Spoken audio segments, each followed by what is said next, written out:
Et si vous deviez choisir entre votre foi et votre vie, une femme à Rome, il y a près de 2000 ans, a fait ce choix. Et ce qui s'est passé dans ce temple païen a tout changé. Voici l'histoire de Sainte Tatiana, Rome, 3e siècle après Jésus-Christ. La ville des Césars traversait une période de profonde transformation, où l'ancien et le nouveau s'entremêlaient dans les rues étroites et les vastes forums. L'empire qui avait un jour conquis le monde connu faisait désormais face à des défis internes et externes qui menaçaient sa stabilité. C'était une époque où la foi chrétienne, encore jeune et persécutée, grandissait dans l'ombre de la capitale impériale, nourrie par le témoignage silencieux d'hommes et de femmes qui choisissaient le Christ par-dessus tout.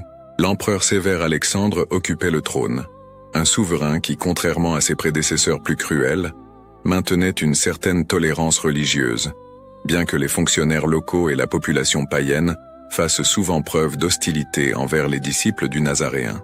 Dans ce scénario de contraste et de tension, où de magnifiques temples dédiés aux anciens dieux partageaient l'espace urbain avec d'humbles réunions chrétiennes dans des maisons privées, vécut une femme dont l'histoire traverserait les siècles. Son nom était Tatiana, et son courage face à la mort inspirerait les générations futures de fidèles. L'histoire de cette femme extraordinaire n'est pas seulement un récit de martyr, mais une narration sur les choix, les convictions et le pouvoir transformateur de la foi en période d'adversité.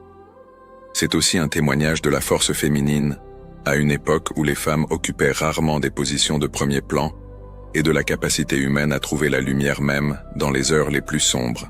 Tatiana était née dans une famille chrétienne d'origine noble, à une époque où professer la foi en Christ signifiait vivre constamment entre secret et danger.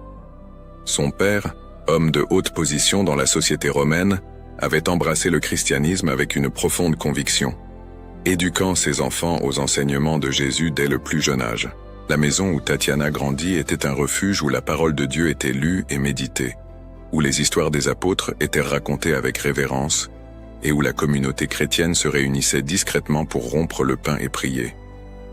Dès son enfance, la jeune fille manifesta un intérêt particulier pour les questions de foi, posant des questions qui surprenaient même les prêtres les plus expérimentés de la communauté. Son intelligence vive et sa sensibilité spirituelle la distinguaient parmi les jeunes chrétiens de Rome. Contrairement à de nombreuses jeunes femmes de sa classe sociale, qui s'attendaient à des mariages arrangés avec des membres de l'aristocratie romaine, Tatiana manifesta très tôt le désir de consacrer sa vie entièrement à Dieu. Ce n'était pas une voie courante pour une femme de la noblesse, mais sa famille, comprenant la sincérité de sa vocation, soutint sa décision. La jeune femme se dédia à l'étude des Écritures avec une ferveur inhabituelle, mémorisant des passages entiers des évangiles et des lettres apostoliques. Elle ne cherchait pas seulement la connaissance intellectuelle, mais désirait comprendre profondément le cœur du message chrétien pour vivre chaque mot avec authenticité. Lorsqu'elle atteignit l'âge adulte, Tatiana fut ordonnée diaconesse de l'Église de Rome, une position de grande responsabilité et de confiance. À cette époque, les diaconesses jouaient un rôle fondamental dans les communautés chrétiennes, notamment dans le soin des pauvres, l'instruction des nouveaux convertis et l'assistance aux malades. Tatiana embrassa ces tâches avec une dévotion totale, devenant connue pour sa compassion et sa générosité. Elle parcourait les quartiers les plus humbles de la ville, apportant de la nourriture aux affamés, consolant les affligés et prenant soin des malades qui n'avaient personne pour les soutenir. Son travail ne se limitait pas aux chrétiens. Elle tendait également la main aux païens dans le besoin, démontrant par des actions concrètes l'amour universel prêché par le Christ.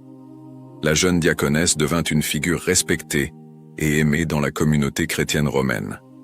Sa maison se transforma en lieu de rassemblement pour les fidèles, où se tenaient des réunions de prière et où les nécessiteux savaient qu'ils trouveraient de l'aide. Tatiana organisait la distribution de nourriture, coordonnait l'aide aux orphelins et aux veuves, et instruisait les femmes qui souhaitaient embrasser la foi chrétienne. Son zèle missionnaire était équilibré par une profonde vie de prière. Elle passait de longues heures en contemplation, renforçant son union avec Dieu, source de toute son énergie et de sa détermination.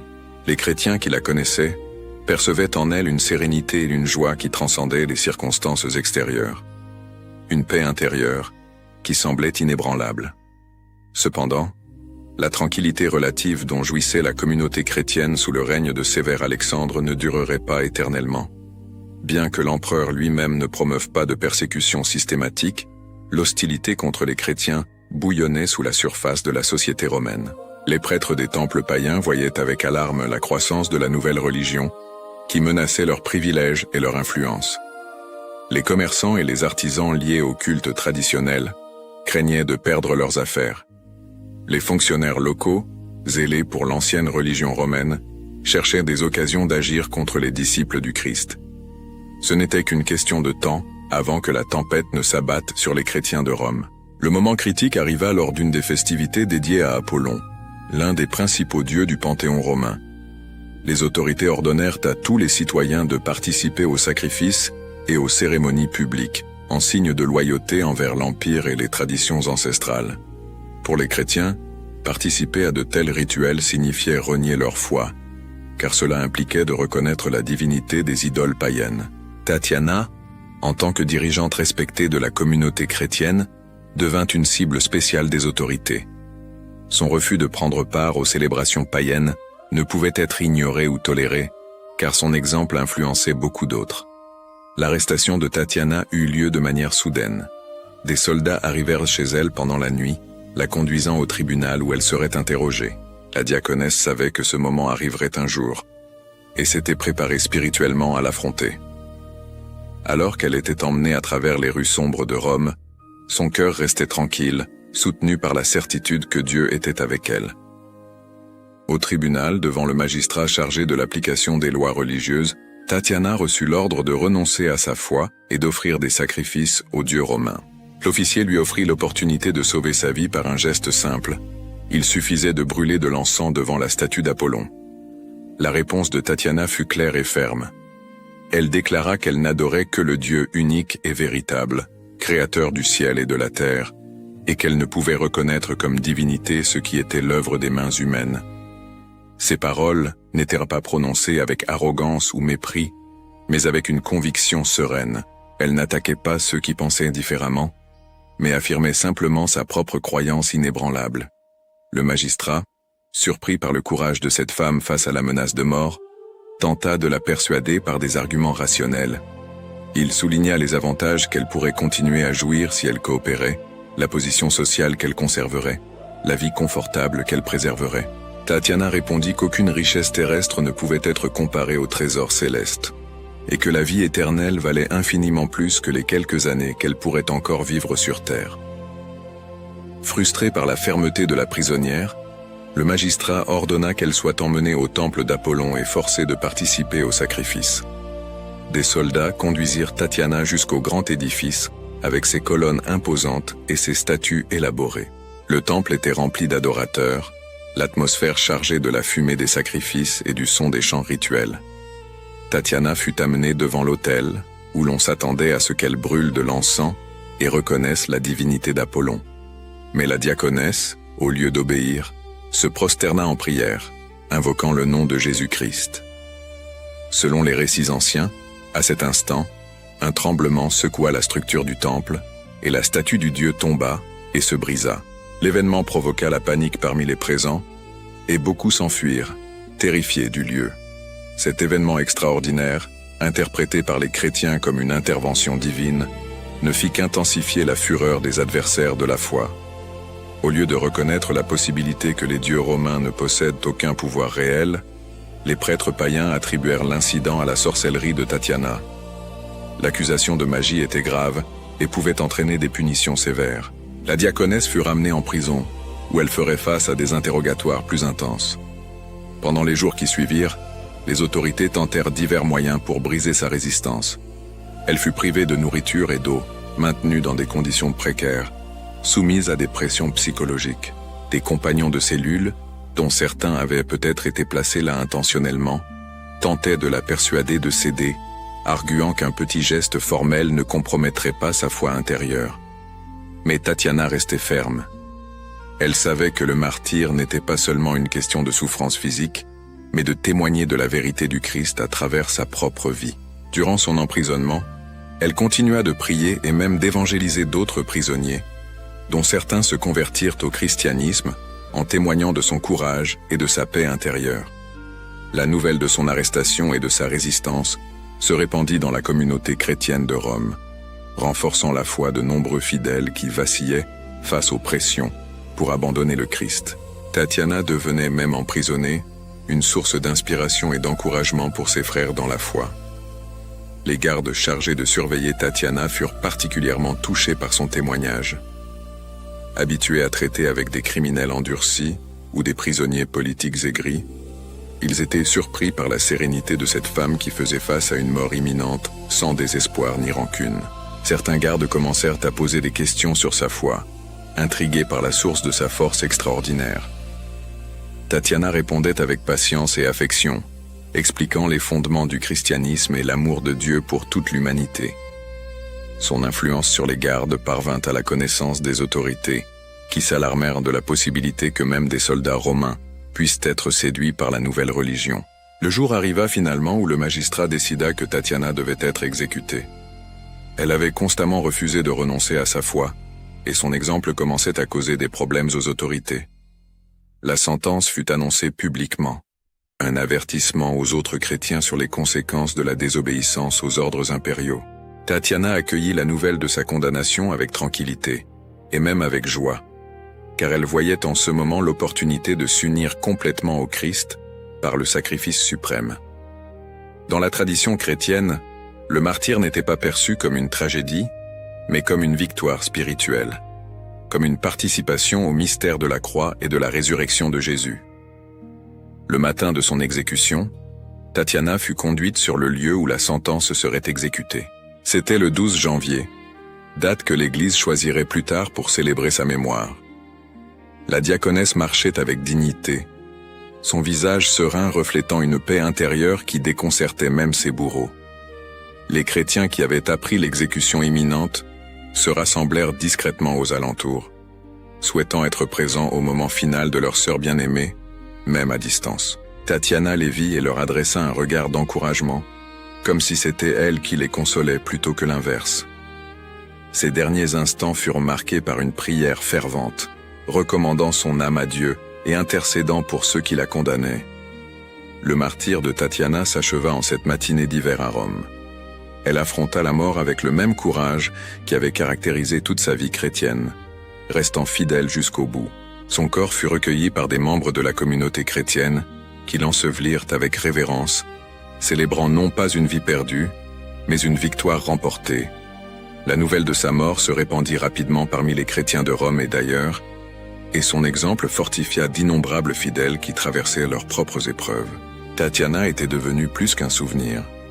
Elle était désormais un symbole vivant de la fidélité chrétienne, une intercesseuse au ciel pour ceux qui poursuivaient le combat sur terre.